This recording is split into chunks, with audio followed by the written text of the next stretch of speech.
G'day. Today's recipe we're doing is a BRUT IPA. It's my first attempt, but I'm going to give it a bash. I'm going to try and keep this video quicker than my usual recipe videos. If you want to see more detail, I can send you a link to some of my other videos. But we'll start with 4.25 kilo of Pilsner Malt. This is the Viking Pilsner Malt I'm using. Of course you could use any Pilsner Malt, but this is the Viking Pilsner Malt I got from Home Make It. I'm going to use 500 grams of flake corn and 500 grams of flake rice. This is to keep the beer nice and thin. If you don't know about BRUT IPAs, you want them to ferment right out like a low carb beer. Down as low as you can get, nearly to the 1.000. It's my first attempt. We'll see how we go. You also have to add enzyme to when you add the yeast to the ferment. The enzyme I'm using today is Mangrove Jack's dry enzyme. It's a very new style of beer, or newish style of beer. There's a few different ways you can do it, and people have different opinions, of course, for a new style of beer, how it should be and how it shouldn't be. Some will say keep it below 30 IBUs. So it's kind of like an NIPA without the body, without the colour. It's just a very dry, very light coloured IPA, low IBUs, but a heap of hop at the end to give it some nice flavour. I've got, in the Robobrew here that you can't quite see, I've got 20 litres of water in there. I was going to start with 19, but I put 20 in. So I'm starting with 20 litres, and that keeps it simple anyway. Of the mash, I'm going to mash at about 63, very low. And I'm going to mash for over an hour. I haven't used this Pilsner Malt by itself before, and I want to get as much fermentability into this wort as possible. So I'm going to do a long mash, 75 minutes, 90 minutes. If you want to do all your testing with the iodine, you can, and you can probably finish the mash earlier than that. But I'm just going to use a bit of insurance here and do a nice long mash. I've got the water here to about 66. That depends on the temperature of your grain and a few other things, but I don't want to go over my 63. It doesn't matter if I build up a little bit once I get the grist in there. I'm using salts. It will help with this style of beer, or any style of beer. That's something you have to look into with your own water profile though.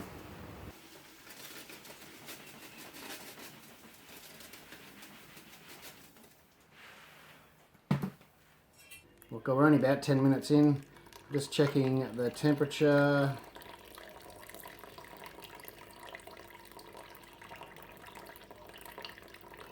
(62.7, 62.8), that's fine.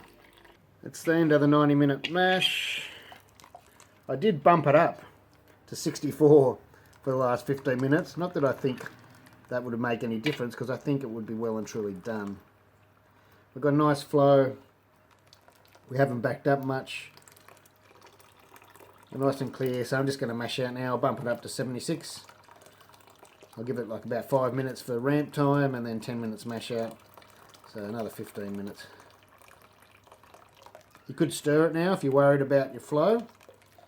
I'm not too worried today, because you can see I'm getting a good flow there and it hasn't backed up. I stuffed up there in mash out. I turned the pump up a little bit. It was obviously too much. And we've backed right up. So I've given it a stir. We're still heating up to mash out. I just turned the pump up too fast. And so I'm trying to give it a stir, let it loosen it up a bit. And if it's got murky, I'll just keep mash out going for a little bit longer till it clears. I'm trying not to scrape right down to the bottom. You can see it's going through. It's slow though. It was flowing fine before. I shouldn't have messed with it. So here we go. It's nice and clear again. It got a little bit murky. I stirred a bit deep, right down to the bottom, just to get the flow happening again. After I mucked it up, I should have just left it. But we're going well now. Like, this is mash out temp, so we're mashed out. Let's sparge. I'm doing roughly a 24 litre batch. You could change this recipe to 23 if you wanted to. without changing anything, it'll still be fine. So I need to sparge. I mashed in with 20 litres. I need to sparge with about 15 and a quarter litres, but we'll see how we go. For my 24 litre batch, I'll sparge to just over the 30 litre mark. And if you're doing a 23 litre batch, you'd sparge to just over the 29 litre mark.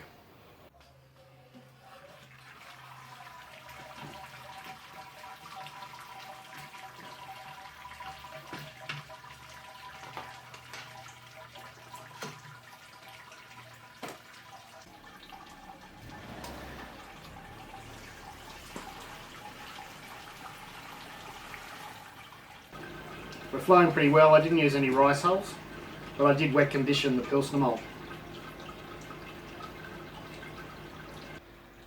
What I also find is just over 30 litres to what I usually go to is actually the, is it 8 gallon mark? 8 gallon mark. Well, in between the 30 and 8 gallon, around there somewhere. As soon as you see it over the 30, it's usually alright. We're slowing right down, and we're just about there. That'll do me.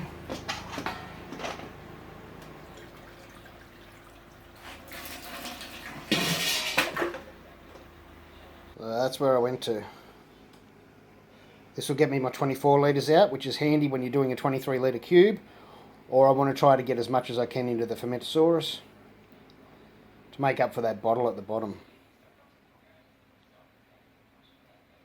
Don't ignore this, most of this stuff. It's chit, which is just little bits of the grain. It's nothing to worry about. As I'm coming up to the boil, I will pump it through a little sieve and get some of it out.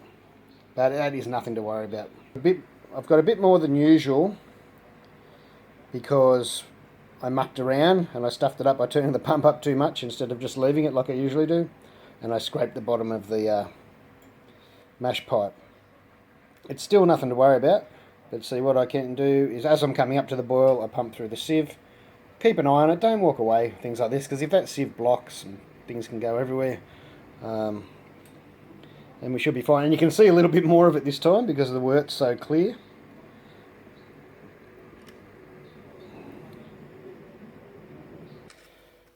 So we've got most of that's foam, a little bit of junk out, not too much. You can, of course, if you feel that way inclined, and this isn't to get the gunk, this isn't to get the foam off, this is to get any more junk, because a lot of it floats to the top. And that'll do, I'm happy with that. Now it's just come to the boil. I'm expecting in the low 40s, but we'll see. Could be a bit lower. Oops, got a bit of junk in that, but we'll see how we go.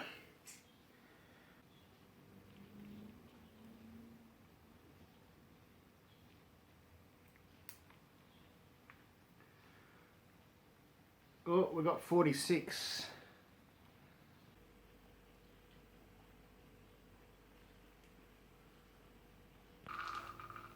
Now most people don't put a 60-minute in. I'm going to do a very small one, 5 grams of Warrior.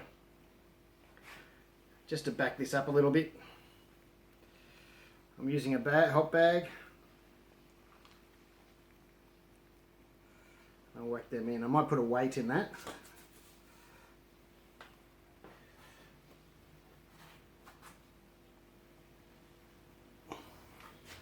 I'm just going to use the top thing that I don't use for anything else. That'll just keep it down there, stop it floating up so much. Alright, start the 60-minute timer, and the last addition is 5 minutes.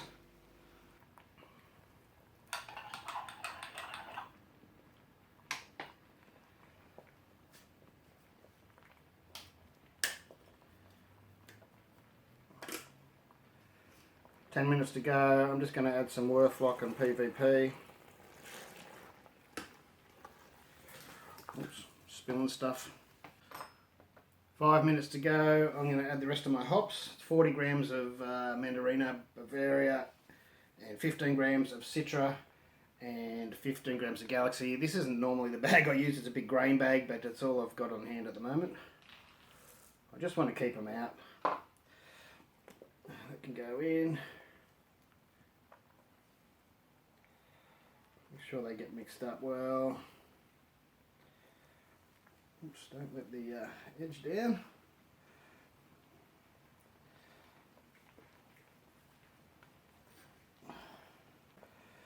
I could throw them in, I normally do lately, but I just thought I'd try and keep some of this hop matter out of the Fermentosaurus.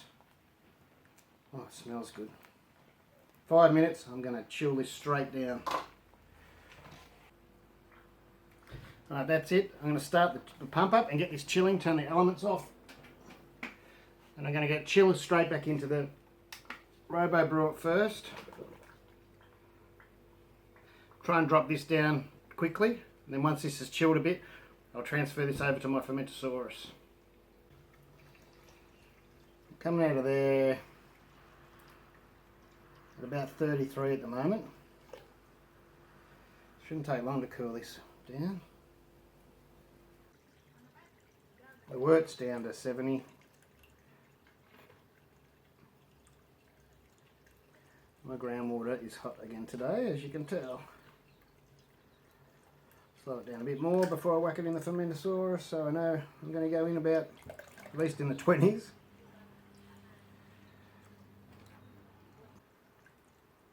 I should have used my plate chiller, but anyway. We're coming out at 27, that's what it's going to have to be. I think the groundwater would be in the mid-20s today. That's enough, it's not going to ruin the Fermentosaurus going into that temp.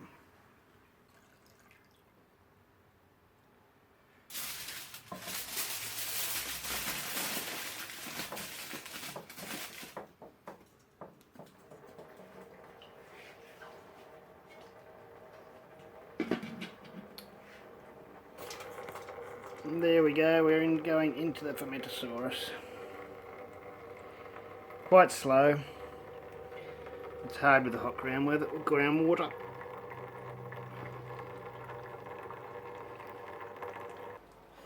My window's a little bit gluggy. We are just over 53. I was after about 52, so that's good. So there we are, in and chilling down. I would have lost some in the chiller too. I never picked up the chiller to empty the chiller. On the bottom of the Robobrew. And I've just left that on the top for now. When it gets down to temp, I'll chuck the yeast in and put the lid on. It's just easier that way. And we ended up at 26. I'm going to pitch yeast at 21. Leave it for a couple of hours, just a couple, till it starts getting active, and then drop it down to about 19 degrees. My other camera ran out of space, so I'm filming on my new phone that usually goes out of focus. Let's hope it doesn't. So brew day went pretty cool. There was a few hiccups, mostly my fault. If I hadn't have sped the pump up and then remixed to right down to the bottom, I wouldn't have got so much junk in the wort, and it wouldn't have taken an extra half an hour or something that it did. Have trouble chilling, I always do in this weather. It's hot here today. Groundwater's in the mid to high 20s. I should have used my plate chiller. I would have went a bit quicker. Besides that, we'll see how it turns out. I'll pitch yeast in a couple of hours. It's now 7:15. I finished brewing at 3:30. So, say 3.5 hours, whatever it is. And we're down to temp. I've got my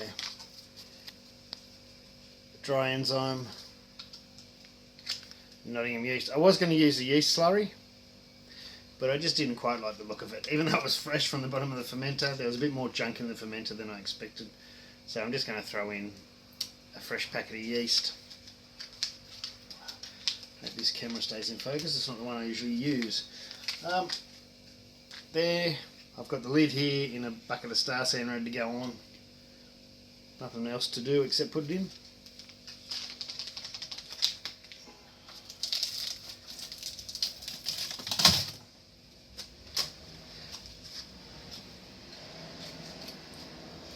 You can't really sprinkle it around as much as you'd like to in these things. But anyway, it doesn't matter. It's in there. There's the Nottingham yeast.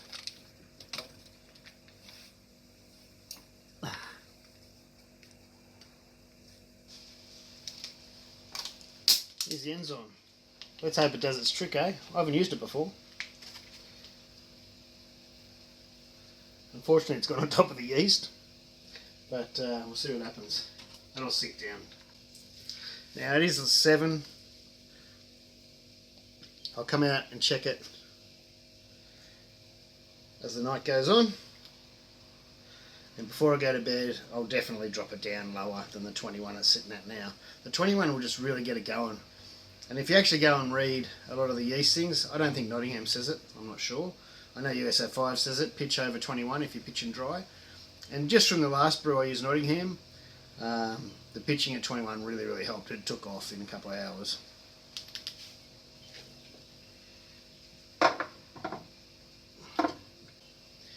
We'll come and have a look in a couple of hours.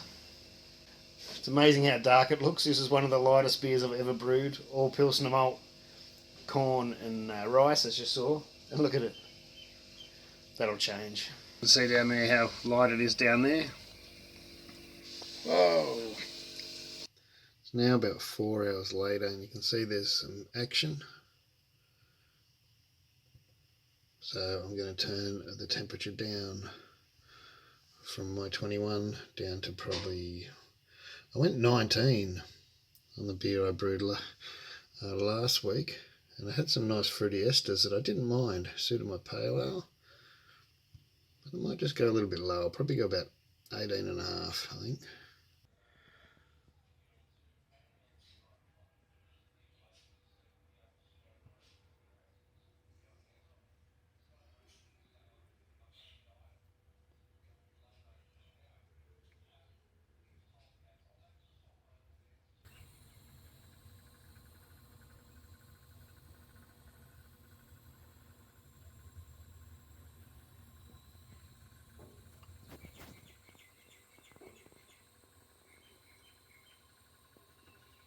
So it's Sunday night. The hissing has stopped out, that means, and I've actually dropped the pressure just a touch. It was over 10 before. I thought I'll just drop it down just a little, just in case it's overcarbed when I get it to the keg later on. The ferment is, as I said, the gas has stopped coming out the pressure control valve. I can see wort through those bubbles. The Krausen's nearly non-existent. There's a little bit of bubbles on here, but they're like licking up the side. I don't know if you can tell from around that other side there. There's still bubbles coming up, of course. But you can see there's no action there from big bits of yeast anymore. A lot of yeast has dropped out to the bottle. It is still fermenting, I know that, but I've got to get the yeast in before it stops fermenting. And I think if I mean the hops in before it, dry hops in before it stops fermenting. I'm not sure about the enzymes. I've never used them before. I'm not sure if they're going to take longer. They say they can take a couple of days longer. Whether that's just to get down to the, because you're going a few points lower, who knows. But this Nottingham at the moment is smashing through it. If I leave this another day till tomorrow, I just want to get the hops in before then. I want to get them in while it's still just fermenting. I have turned the temperature up. About 2 hours ago I turned the temperature up to 21 and it's, there you can see it's climbing by itself. I haven't got a heater on this at the moment. It is summer here. If it was winter I would have a heater in there for now. And if I ever see it dropping I will put a heater in. At the moment I haven't needed it. Well, 90.9 say it drops, but I've got the door open and stuff. It's climbing. So I am going to dry hop. And whether I have to leave them in, for 4 or 5 days till it finish off, I don't think it's going to take that long, to be honest. Then that's going to be all good. If it gets to over a week with the dry hops in, then I might start worrying a tiny little bit. But so let's get them in. I did take a reading just before, and it is quite low. You're not going to be able to probably pick it right up on there. See there? That's about it. It's under 10. You can't quite see. I just found a little bit of cascade I've got left. That can go in. I don't know what that is. Probably 10-15 grams. I'll throw in some Citra and a heap more of this Mandarina Bavaria, or however you pronounce it. 62 grams Mandarina Bavaria, 30 grams Citra, 15 grams Cascade. It's not really too crazy for an IPA. It's actually quite medium range, I guess you'd say. I am putting them in a bag, even though I'm using the Fermentosaurus, which has a top pickup tube.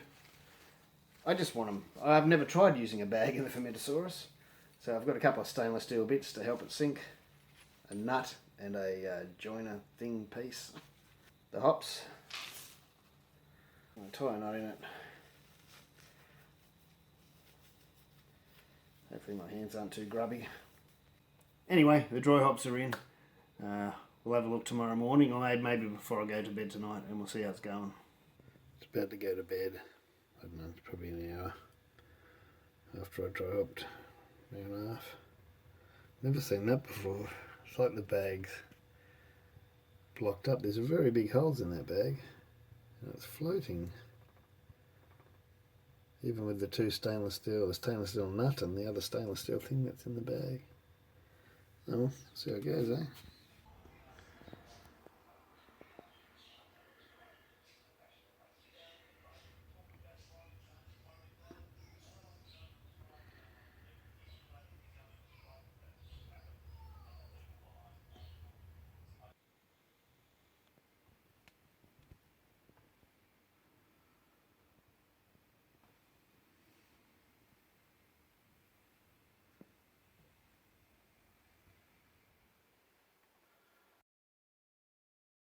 So here we are, it is Thursday, so it's been a week since it was brewed, although I did pitch yeast Thursday night.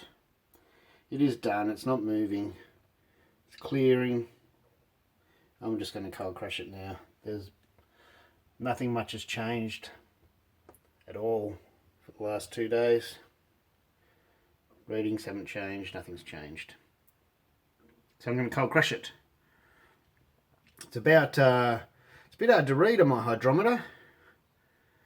My hydrometer's saying it's a bit hard. It's so thick, it's so clear in the tube, even though it doesn't look clear here. I reckon it's about 103. It looks like on my hydrometer, 102 maybe. I did a refrac reading and a correction, alcohol correction, and it said 1.002. So I reckon that's about where we're going. I'm pretty happy with that, even though like a lot of people want to get to 0.000. I'd rather have something there. It'll be like bloody water if I don't. And from the tastings I've done, it's fairly high in alcohol. It's nearly 7%, I think, 6.5 to 7%. We'll do the final calculations later, but and that amount of alcohol gives you a lot of perceived thinness too. So let's crush it. I'm going to crush it at 2 degrees. I'm going to go straight down. It'll take a day or two. Set the fridge to 2, and I've hooked the gas up. We're just going to keep it around the 10 psi. So it should be carved fully, just about, when I keg it. I'll go put it up to 12 in my kegerator. And it's Friday, so a week and a day after I brewed it. Excuse the beer on the bottom, I spilled a bit of beer. Just clearing the line before I hooked it up to the keg. Squirted that way instead of out this way where I wanted it to go. Just do a bit of enclosed transfer.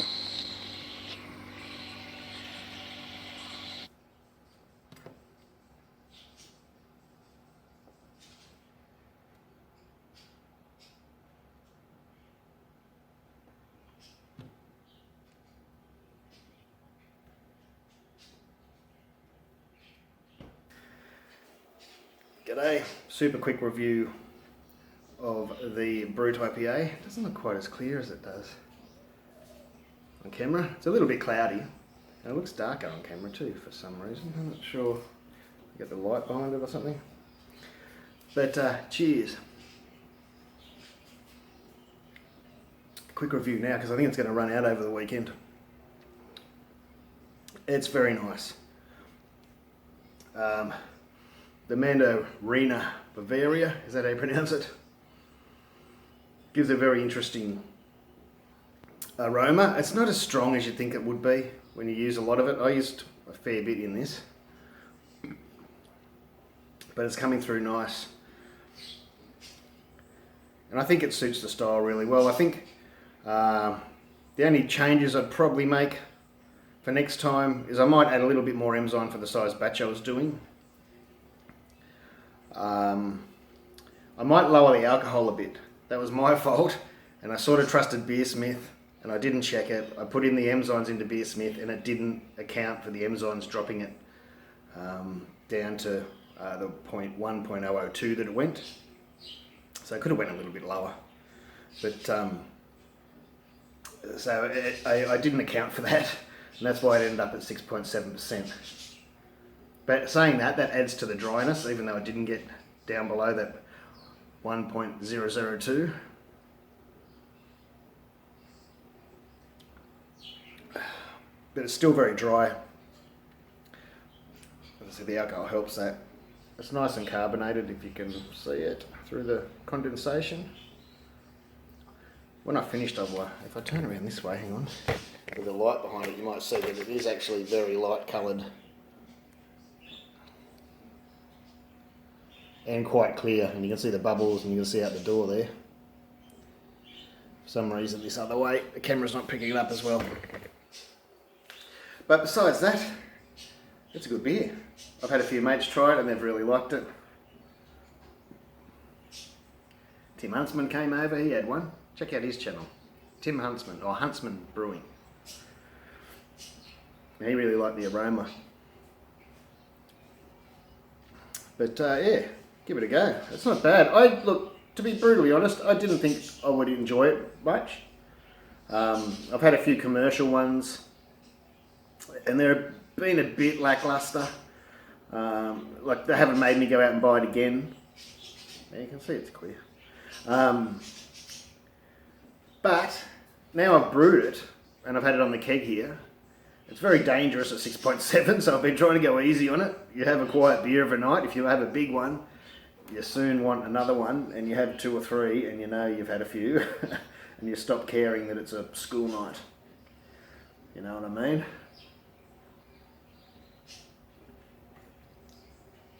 But anyway, I just wanted to show you, just in case the keg runs out this weekend.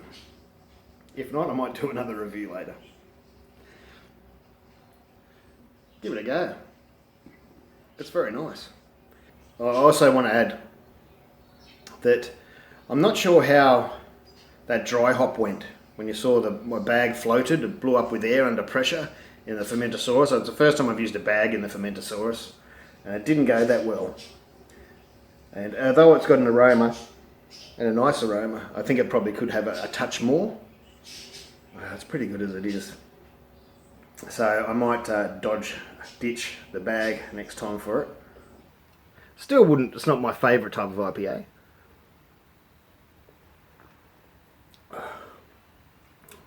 But it does the job and I've really enjoyed it. And a lot of my mates that didn't said they wouldn't like it and hassled me for making it. Once they tasted it, they went, oh, I think I mentioned that before, so I won't carry on with that. But big, I want to say it's winey, but it's not, it's a beer. But it has those characteristics. Because the alcohol's big in it and it's a thin beer, the alcohol comes through. But surprisingly, there's a little bit of sweetness there. Just a touch. It's very dry. But it's good. So I just sort of do that follow-up. It's still not looking quite as clear and yellow as it is here, or not even yellow, it's straw, a light straw. Try to go around again to a bit more to the sun. There we go. That's better, isn't it? It's more than what it looks like. You can see how clear it actually is, even though it's looking cloudy sometimes. Let's see across the street. enjoy it. And I will brew another one, without a doubt, very soon. Cheers.